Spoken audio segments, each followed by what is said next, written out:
Okay, we're starting now. Okay.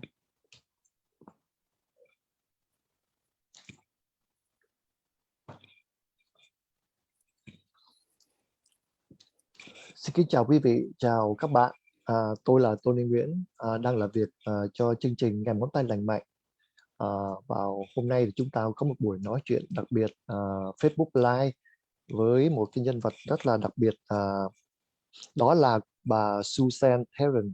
Thì bà là phó giám đốc của chương trình Cao Osha. Thì Cao Osha là một cái chương trình,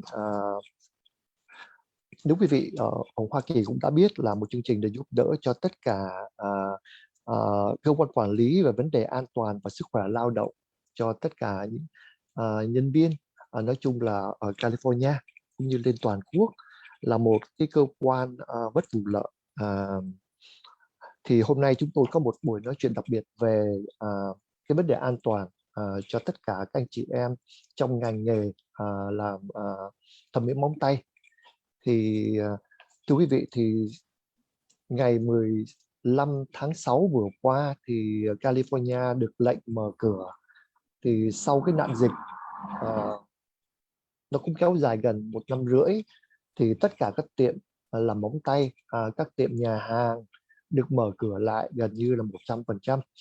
Nhưng mà cũng có một số vấn đề mà chúng ta cần phải đưa ra ngày hôm nay. Thì chương trình Osha là một chương trình đã làm việc trực tiếp với thống đốc của tiểu bang California. Thì những cái luật lệ đó thì cũng còn quá mới mẻ. Thì hy vọng hôm nay chúng tôi cũng chia sẻ và nói chuyện với bà Susan Theron. Bà là phó giám đốc của chương trình Osha. Thì có một vài những câu hỏi sẽ được, hy vọng bà sẽ giải đáp cho chúng ta. Thì nếu quý vị mà đang theo dõi cái buổi nói chuyện hôm nay, quý vị có những đặt câu hỏi nào liên quan đến ngành nghề của mình về sau ngày 15 tháng 6 vừa qua phải làm như thế nào, quý vị có thể đặt câu hỏi trực tiếp gửi đến cho chúng tôi. Và buổi nói chuyện hôm nay mình sẽ nói chuyện bằng 2 thứ tiếng, thì tôi sẽ cố gắng để mà dịch lại những cái lời bà trả lời. Dạ vâng. First, I would like to thank you for allowing us to have this talk today. I know you are very busy today, so I know that. I hope after this Q&A, we will understand a lot more information related to safety guidelines and how to protect ourselves and community. As of the June 15, California opened and no longer have many COVID restrictions. There are still many questions going towards about the nail salon and other nail business. Today, we discuss about focus on nail salon owner only.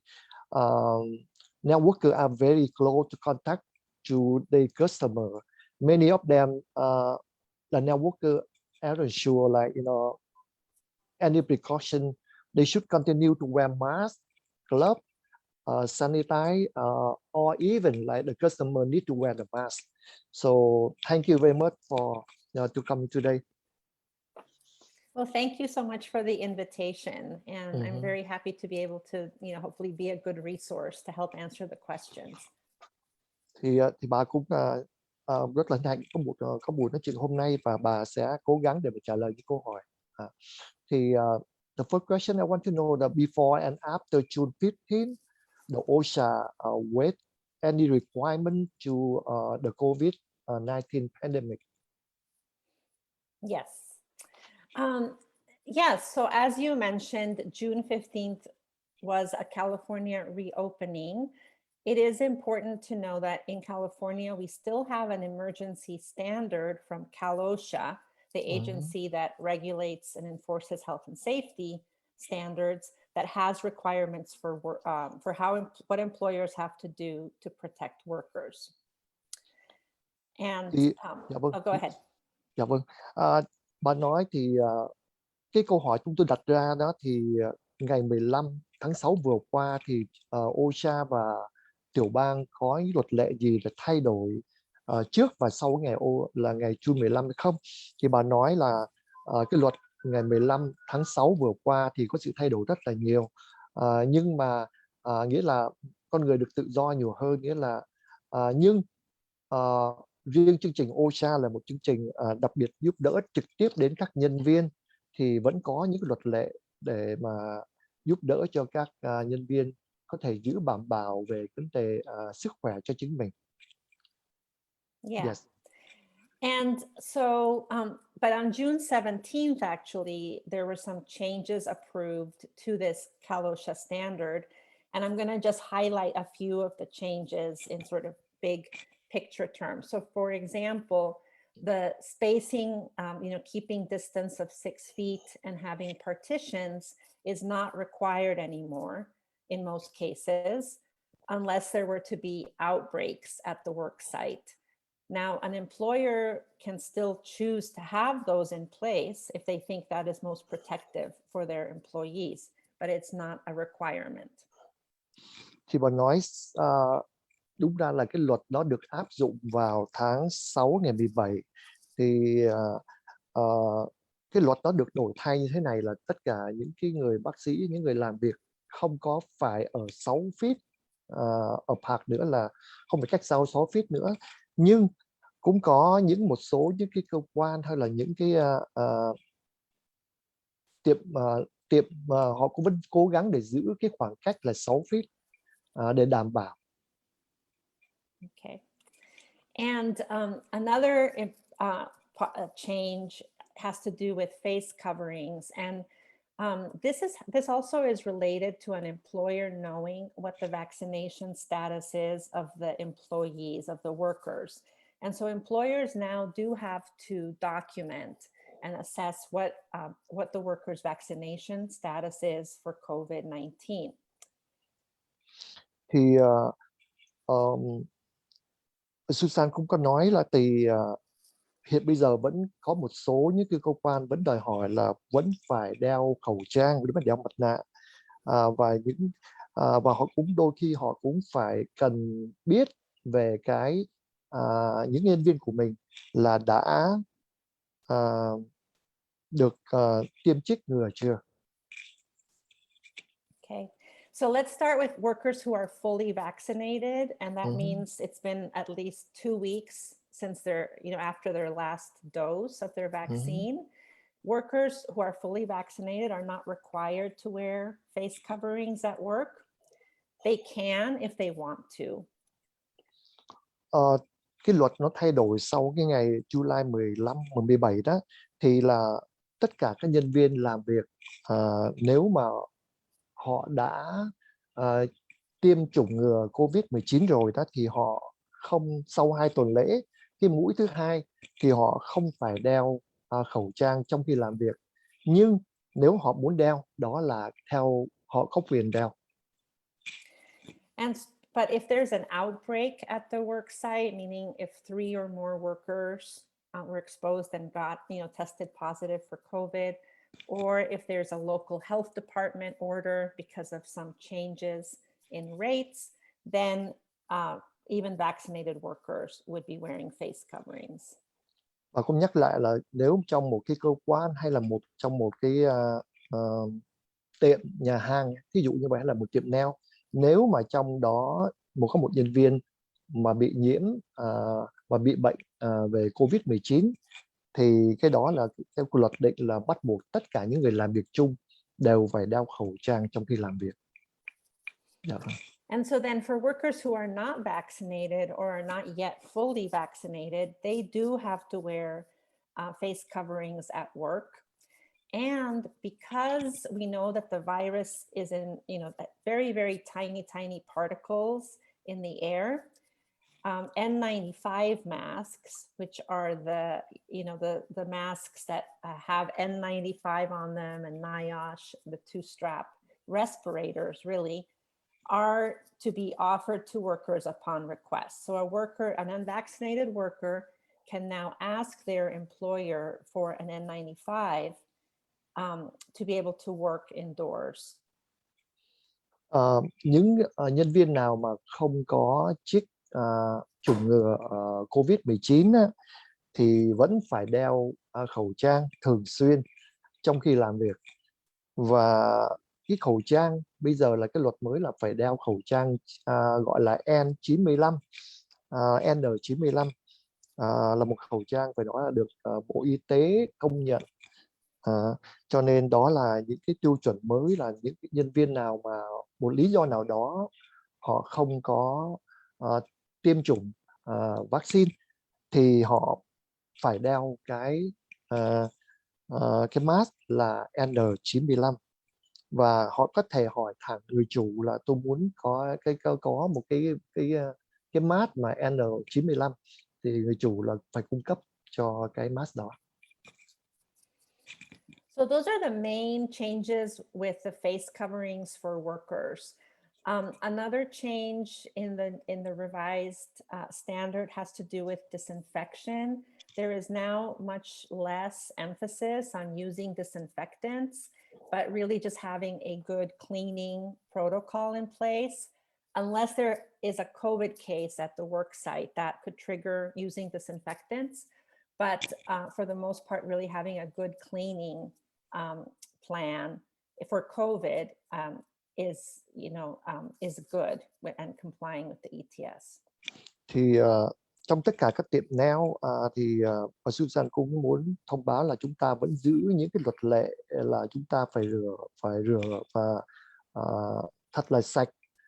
Sau khi mỗi một người khách hàng rời đó thì mình phải thật là kỹ, cho đến khi mà nếu mà có trong một người nào đó, thì trong một người khách hàng hoặc là một người trong tiệm thì mà bị COVID-19 thì chúng ta cần phải để ý nhiều hơn nữa. Cho nên cái protocol là những cái luật lệ mà họ vẫn tất cả các tiệm nail đã giữ trong suốt thời gian vừa qua thì vẫn được tiếp tục giữ vấn đề đó, là phải làm sao mà rửa sạch những cái dụng cụ mình đã sử dụng cho người khách vừa rời khỏi tiệm. Yeah. And I think we're going to talk a little bit later about what happens if there's exposures at work. But I'll save that for the next Sure. part. But I just wanted to mention that the standard of Cal OSHA still emphasizes employers evaluating the ventilation systems. Ventilation is very important now because of the airborne transmission. And so employers do have to check their ventilation, how to bring in as much outdoor air as possible, so long as we're not in wildfire season, of course, or that there's smoke concerns in the air, but to bring outdoor air to refresh and clean the indoor air. So there's definitely steps employers have to take around ventilation, and continue to offer time and supplies for hand washing and measures like that. Dạ vâng, thì bà nói là chương trình của Osha là một cơ quan quản lý vấn đề an toàn và sức khỏe lao động, thì họ vẫn quan tâm về vấn đề những cái tiệm nail. Đôi khi chúng ta cũng phải để ý vấn đề gọi là ventilation, bà đứng nhắc lại rất nhiều lần trong cái câu trả lời này, là cái thông gió, cái máy thông gió. Chúng ta phải để ý máy thông gió đó thì và thay đổi thường xuyên những cái filter để cho nó giữ sạch sẽ. Tại vì mình đa số những cái tiệm nail có thể là nó chỉ là 1-2 nhân viên trong đó thì rất là nhỏ, chỉ 2-3 cái ghế thôi. Đôi khi chúng ta không có cửa sổ thì cố gắng làm sao để cho những không khí ở trong tiệm nó thoát ra bên ngoài. Cái đó là một cái điển hình, thì mỗi một chủ tiệm cố gắng làm những công việc đó và thay đổi thường xuyên, và để ý cái máy thông gió mình nó hoạt động như thế nào. So those are some of the main highlights, I think, of changes. I mean, there's other resources, and I can share, if employers want to get more detailed information. They still, as before June 17th, they have to develop their COVID plan, where they're checking for their work site. What are the hazards? What do we want to do what do we need to do to reduce the hazards? They also need to provide the training, communication with workers, etc. Dạ vâng, thì theo cái luật định của bên Osha là tất cả những tiệm nail chúng ta cũng vẫn tiếp tục làm những công việc trước cái ngày June 15. Chúng ta vẫn giữ một cái khoảng cách, giữ có thể là vẫn phải rửa tay cho sau khi những cái dịch vụ của mình thường xuyên, và giữ khoảng cách được nếu có thể, để trong suốt thời gian này chúng ta làm việc một cách không phải là sau ngày 15 chúng ta thả lỏng, chúng ta dễ dãi cho chúng ta, thì vấn đề cái COVID-19 nó vẫn còn, cho nên chúng ta cũng cần phải để ý những phần đó. Okay. After June 15, with OSHA standards still apply to nail salon, I think we're just talking about that, the owner protection and worker during the COVID-19 pandemic.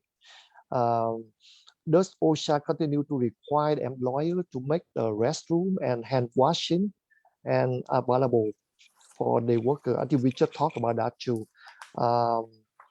When can employee who have maybe have the COVID-19 can return to work? I think that the thing. I think some people still don't know that yet, or they're not clear about that yet. Yes, so there are, it's called return to work criteria that are spelled out for when somebody who has had COVID can come back to work. And so first of all, it's the number of days since they had their first symptom or had a first positive test. And so 10 days, at least 10 days have to pass from when they had their first symptom or had a positive test. In addition, if somebody had symptoms or developed COVID, so it wasn't just positive, but actually also had symptoms and an illness, they have to have the 10 days, plus they have to have at least 24 hours without a fever of 100.4 degrees Fahrenheit. It's 38 degrees Celsius. So 24 hours without any fever and without using any medicines to reduce fever, and their symptoms have to have improved. So those are the three sort of criteria that have to be met for a worker to come back to work. Dạ vâng. Thì nếu mà một nhân viên nào ở trong một cái cửa tiệm, thí dụ cửa tiệm nail, thì nếu mà bị nhiễm COVID-19, nếu mà không có một triệu chứng gì hết thì vẫn phải ở nhà trong 10 ngày. Và trong 10 ngày đó thì sau khi đó mà có thể test lại một lần nữa. Nếu mà không có triệu chứng thì mới không có một cái gọi là COVID-19 thì mới được có quyền trở lại làm việc tiếp. Nhưng riêng những người mà những chị em nào mà đã bị nhiễm COVID-19 mà có những symptom là có những triệu chứng, thí dụ như là mệt mỏi, là một cái triệu chứng gì đó, ho chẳng hạn như vậy, thì vẫn phải ở nhà 10 ngày. Và sau 10 ngày đó thêm 24 tiếng nữa. Nếu 24 tiếng đó mà chúng ta không có phải dùng trợ giúp bất cứ một loại thuốc nào đó để mà không bị sốt hoặc là không bị ho chẳng hạn như vậy, mà thấy là bình thường, thì sau khi đó người đó mới có quyền trở lại để làm việc tiếp tục. Nghĩa là khi chúng ta không có symptom, chúng ta phải ở nhà. Nếu có symptom thì chúng ta phải ở nhà, và sau khi đó là trong 24 tiếng sau nữa là chúng ta không có một cái triệu chứng gì cả thì không cần uống thuốc gì hết. Nếu mà không có gì hết thì chúng ta mới được trở lại làm việc. Yeah. What can employee can ask about COVID testing or vaccination status of the employee? I think that's a very sensitive question because a lot of people very confused about that. Because if my employee told me, okay, I already tested, I don't want to show you my approval. So how that work now? Yeah. Yes, so employers can ask about that. And in particular, like I was just describing with face coverings, it partly depends on whether workers are vaccinated or not. So employers need to know, who is vaccinated and who isn't. And so they can ask, and according to the OSHA standard, they can do it in different ways. I mean, they can ask for a copy of your vaccination card and take a copy. I mean, you keep it, but they can make a copy of it. Or they could have another system. They could ask they could ask workers to declare, and say whether they were vaccinated or not. But somehow the employer has to document it. So that is, and then based on that, they will know how to respond, for the different measures that they have to put in place. In terms of testing, I mean, I know that some businesses are requiring, and my own employer right now, UC Berkeley, is requiring a test to go onto campus. And I don't know how that's going to change. But I do want to highlight in terms of what the ETS, the emergency standard, it requires that employers offer testing to unvaccinated workers. So and it's in two situations. If an unvaccinated worker, the employer still has to do the symptom screening program that they have been doing all this time. And if an unvaccinated worker has symptoms, the employer offers testing, and then the worker can go get tested on paid time. In addition, if there's somebody who had COVID at the workplace and other workers were exposed or are close contacts, one of the follow-up steps is for the employer to offer testing to unvaccinated workers who were close contacts. And so in those cases, the worker doesn't have to get the test. Part of their return to work is not showing a negative test, but they have to be offered the test on paid time. Yes, thank you. Cái câu hỏi tôi hỏi bà Susan đó, thì cái người chủ có quyền hỏi một nhân viên của mình là cô hoặc là anh có thể cho tôi xem cái giấy tờ chứng minh là cô và anh đã chích ngừa COVID-19 chưa? Họ có quyền hỏi. Dạ vâng. Nếu một lý do nào đó cái người cô và anh nào đó nói tôi chưa có chích ngừa mà tôi không có ý định chích ngừa, thì cái người chủ đó có quyền đặt ra những vấn đề là nếu mà anh hoặc là chị không có chích ngừa thì chúng tôi có offer, nghĩa là chúng tôi sẽ có những cái chương trình gọi là testing nếu mà cần thiết, nghĩa là thử nghiệm xem là trong cơ thể mình là dương tính hay là âm tính chẳng hạn như vậy về cái COVID-19. Cái đó họ có quyền làm cái đó. Bà cũng nhắc nhở ra là trường đại học UC Berkeley bây giờ là những học sinh và những người làm việc ở trong đó đều phải đưa giấy tờ chứng minh là họ đã tiêm chủng COVID-19. Nếu không thì họ sẽ không được trở lại đi làm hoặc là không được đi học. Đó là những cái trình bày mà muốn đưa ra để cho chúng ta biết là tùy để chúng ta có thể giữ cái đó. Và cái một điểm nữa mà muốn nói là cái người chủ nên giữ cái gọi là document, giữ những hồ sơ của nhân viên mình là những người nào đã chích rồi và những người nào chưa chích, và công việc của họ thế nào, và họ có test thử nghiệm chưa. Đó là những cái vấn đề mình cần phải document, cần phải ghi xuống. Nếu có chuyện gì xảy ra thì ít ra mình cũng đã biết là ai nha. While we're talking about sort of what an employer has to do if there's a COVID case at work, and one of the things is offer testing to unvaccinated workers. When there's a COVID case at the work site, the employer has to investigate further and then figure out which workers were close contacts or were exposed to that case. And so the response now with the changes is going to depend on the worker's vaccination status. So if fully vaccinated workers are a close contact or were exposed to a case, they don't have to be tested or offered testing, and they don't have to be excluded from work for the 10 days. They just have to be monitored to see if they get any symptoms. If somebody is vaccinated and gets symptoms, then they do have to be tested and excluded, but otherwise not. Ok. Thì bà có nói là những nhân viên ở trong một cái tiệm thẩm mỹ, tiệm tóc hoặc là tiệm nail, thì nếu mà có một trường hợp xảy ra là có người bị nhiễm COVID-19 thì những người mà đã chích ngừa rồi thì không phải ở nhà, mà nếu ở nhà thì còn những người mà đã không chích á, thì họ phải ở nhà trong vòng 10 ngày và phải theo dõi rất là thường xuyên. Đó là cái luật định của California là như vậy. So unvaccinated. Can you repeat that? If the employer already get the vaccinate, if some happen in the shop, one of them have that COVID-19. So that person, the person who really got vaccinated, they don't need to stay home. They still continue to work. If they were exposed to somebody who had COVID-19 Yeah. at the workplace. Okay. Yeah, they don't need to stay home for the 10 days. Okay.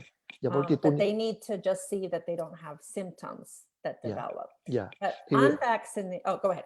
Yeah, thì thì bà Susan cũng muốn nói là những cái nhân viên nào mà đã chích ngừa rồi thì nếu mà gọi là expo là đã bị gặp hoặc là tiếp xúc với một người mà đã bị nhiễm đã bị bệnh COVID-19 á, thì không phải ở nhà, vẫn tiếp tục đi làm. Nhưng mà cái người đó nếu mà không có một cái symptom, không có một triệu chứng gì đó thì vẫn tiếp tục đi làm. Nếu có triệu chứng thì phải ở nhà.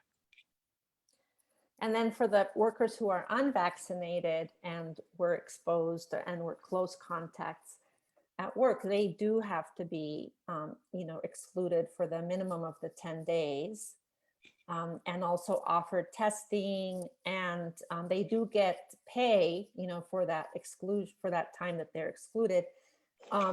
And so that's still the same as before in terms of unvaccinated workers, and the employer has to tell them about any potential benefits that they could be eligible for, train them about that. Dạ vâng, nếu một nhân viên mà gọi là expo cái COVID-19 hay là có tiếp xúc với một người khách hàng hay là một người nào đó mà bị nhiễm COVID-19 thì cái người mà chưa có chích ngừa, người đó phải ở nhà trong 10 ngày và phải thường xuyên để test để thử xem là người đó có bị nhiễm COVID-19 hay không.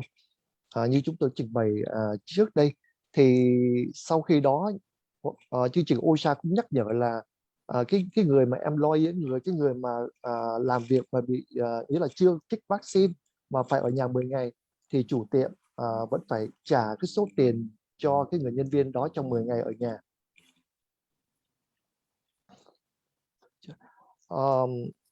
Okay. Can the nail salon require the customer to wear the mask?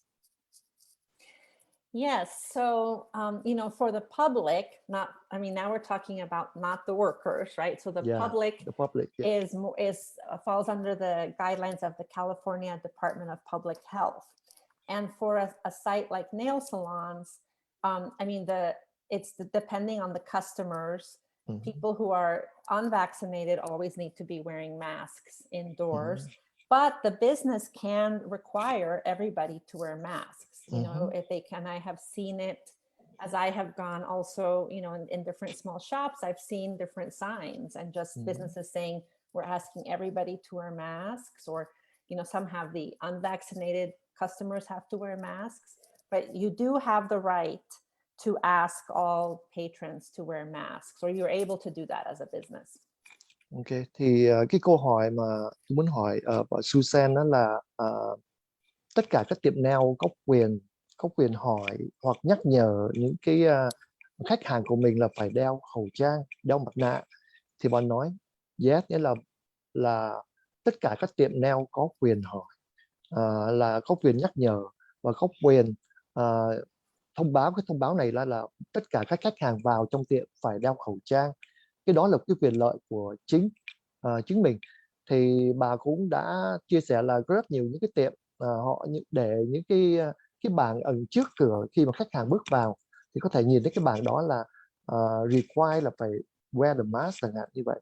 Thì cái đó là một cái luật lệ của chính cái tiệm đó, họ có quyền làm cái đó và họ có quyền là hỏi người khách hàng là bà nên đeo khẩu trang vào trong tiệm của tôi. Cái đó là cái quyền lợi của cái quyền hạn của người chủ. Dạ vâng. Okay. Can the nail salon set the individual requirement for customer, and if the customer refuse to comply, can they refuse the service for those customer? I think that's outside the scope of for like the worker safety. And again, turning to the guidelines from the California Department of Health, it does state that businesses, can require masks, can require everybody that comes there to wear masks. Mm-hmm. So that would mean that you could refuse service if they don't wear masks. They also state that a business can sort of have a system to verify vaccination status. Maybe that asks people to show their vaccine card or a copy of it, but businesses are able to verify vaccination status to then know whether people who are coming in should wear a mask or not. And in most businesses, like the nail salons and indoor settings, unvaccinated people would have to be wearing masks. Okay. Thì cái câu hỏi tôi đặt cho bà Susan là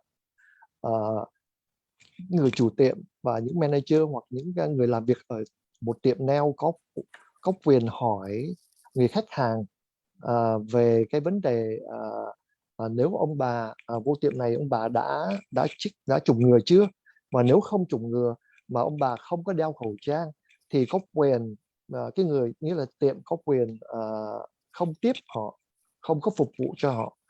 Thì cái đó là cái quyền lợi của chính cái người chủ tiệm, và những các nhân viên trong đó có quyền từ chối cái người khách hàng là nếu mà ông bà không có, hay là anh chị không có đeo khẩu trang thì chúng tôi từ chối công việc làm việc cho quý vị. Hoặc là có thể là ông bà chỉ cho chúng tôi biết là một cái tờ giấy là khi chúng ta chích vaccine thì mỗi người được một tờ giấy, trong đó đã nói là cái ngày nào chúng ta vaccine. Nếu mà có cái đó thì ông bà có quyền vào và không cần đeo khẩu trang. Nhưng mà nếu mà ông bà không có cái đó thì bắt buộc tôi muốn ông bà phải đeo khẩu trang. Đó là một vấn đề nó hơi tế nhị để cho chúng ta có thể biết, để mà chúng ta để tránh. Thí dụ như là ở trong một cái nơi tập thể dục thể thao, mình bước vào trong đó thì thường thường có một cái bảng đằng trước họ nói là những người nào chưa có unvaccinated thì phải đeo khẩu trang, và những người đã vaccinate là đã chích ngừa rồi thì không cần đeo khẩu trang. Cái đó là một cái luật định giống như là để nhắc nhở cho mọi người biết, và họ không quyền đeo khẩu trang. Nếu mà họ đã vaccinate, họ đã tiêm chủng rồi, họ vẫn có quyền đeo khẩu trang, đó là quyền của họ. Nhưng mà chúng ta nên đặt vấn đề đó ra với tất cả những người khách hàng của mình. Yeah. Can the employer require COVID vaccine and testing? Mm-hmm. I think that's a question we did talking about that earlier, and I think depend.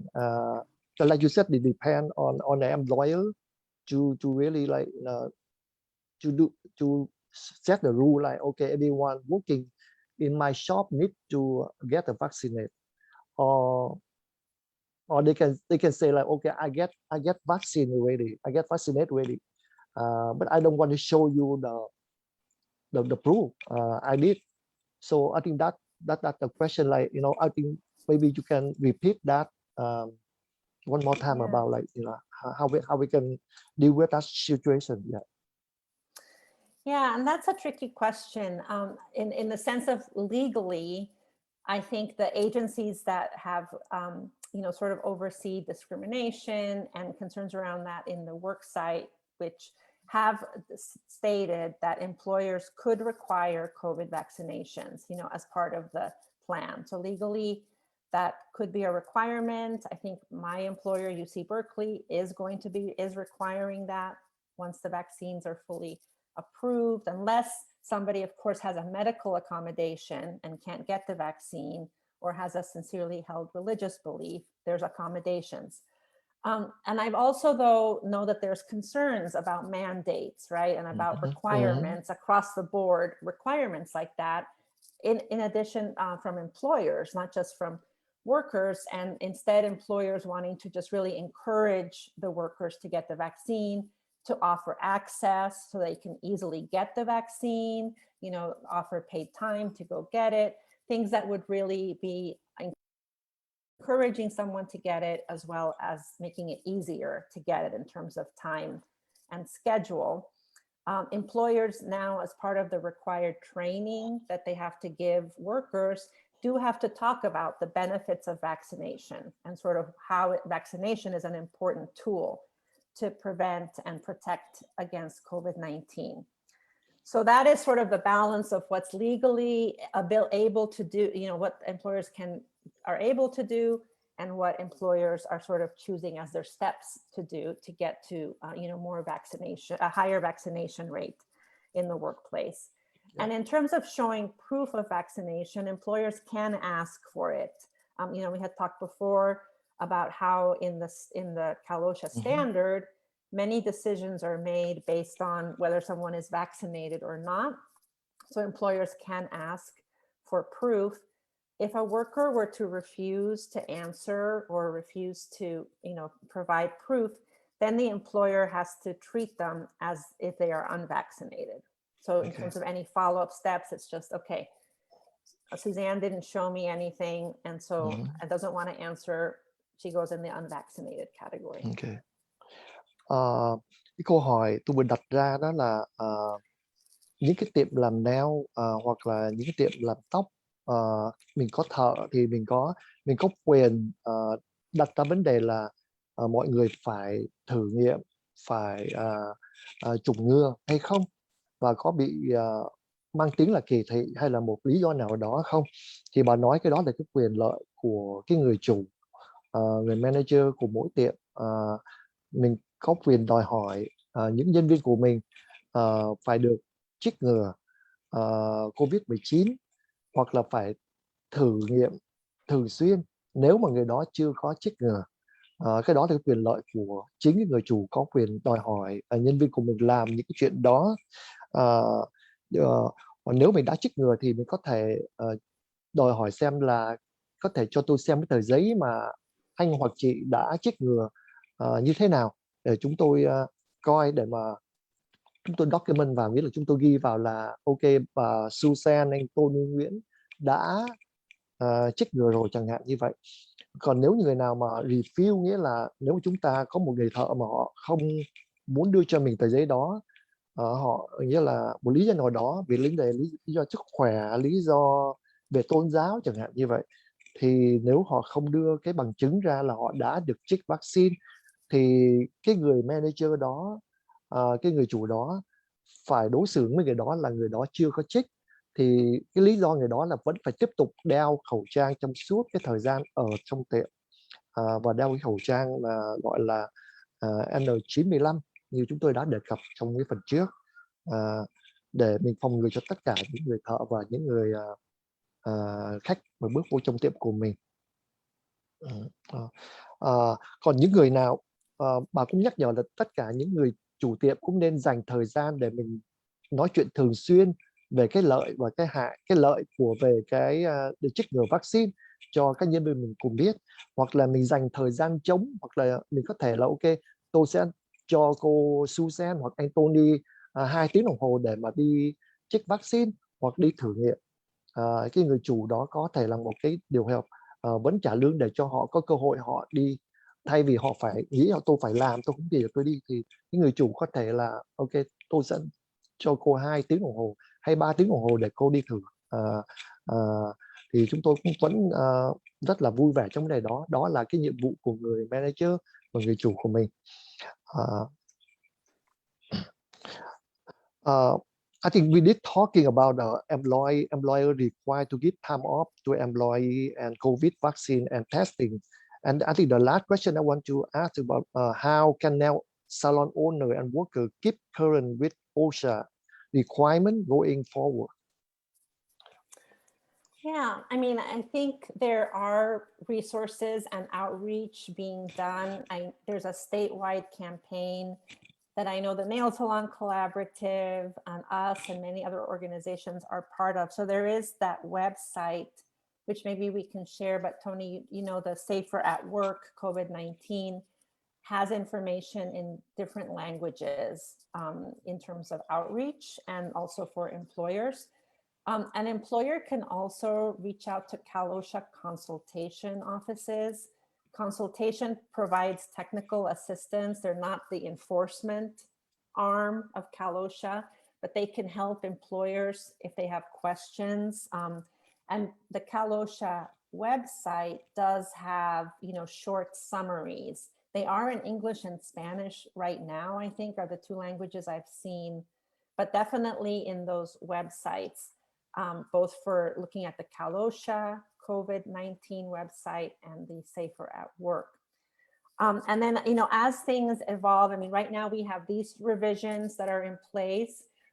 We are also happy in our program to do another session like this to, help keep, if there's other new changes that come up, to sort of update in the future as to what happens. Thank you, Susan.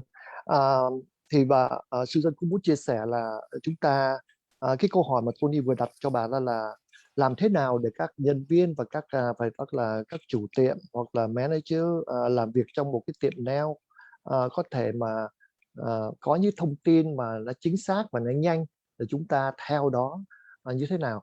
Thì bà muốn chia sẻ là nếu như tất cả anh chị em mà đang theo dõi cái buổi nói chuyện ngày hôm nay thì có thể ghi xuống là cái website của bộ cơ quan quản lý vấn đề an toàn và sức khỏe lao động, thì đánh vần là CALOSHA.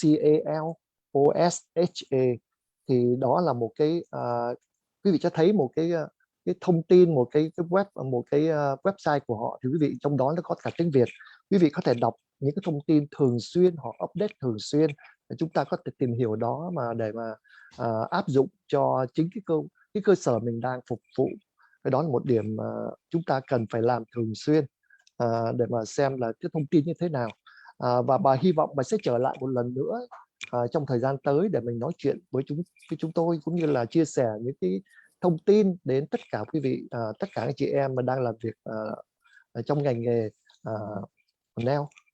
Thì đó cũng là một cái thông tin mà chúng tôi muốn, hy vọng là hôm nay tất cả các anh chị em và tất cả quý vị đã tìm hiểu cũng như đặt nhiều câu hỏi đến cho chúng tôi trong suốt 1-2 tuần qua. Thì hy vọng chúng ta cũng đã hiểu được một phần nào để chúng ta tự quyết định và tự giúp cho cái cơ quan chúng ta một cách an toàn hơn. And I think that's it. And thank you very much, Suzanne. And I hope, and like you said, I hope I will invite you back in maybe like 2 more weeks. We can update more about information about the Osha and pandemic.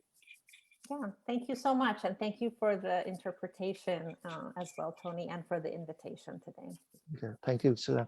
Ok, thì chúng tôi cũng vừa mới chấm dứt buổi nói chuyện với bà Suzanne. Bà là phó giám đốc của chương trình Osha. Thì những cái thông tin chúng ta vừa mới được bà trả lời, thì hy vọng chúng ta sẽ cố gắng để chúng ta có một cái cơ sở lành mạnh trong cái thời gian tới. Và một lần nữa xin cảm ơn tất cả các anh chị em trong ngành nghề nail, tất cả quý vị đang theo dõi buổi nói chuyện Facebook Live ngày hôm nay. Có một buổi chiều ngày thứ Sáu thật hạnh phúc. Xin chào quý vị.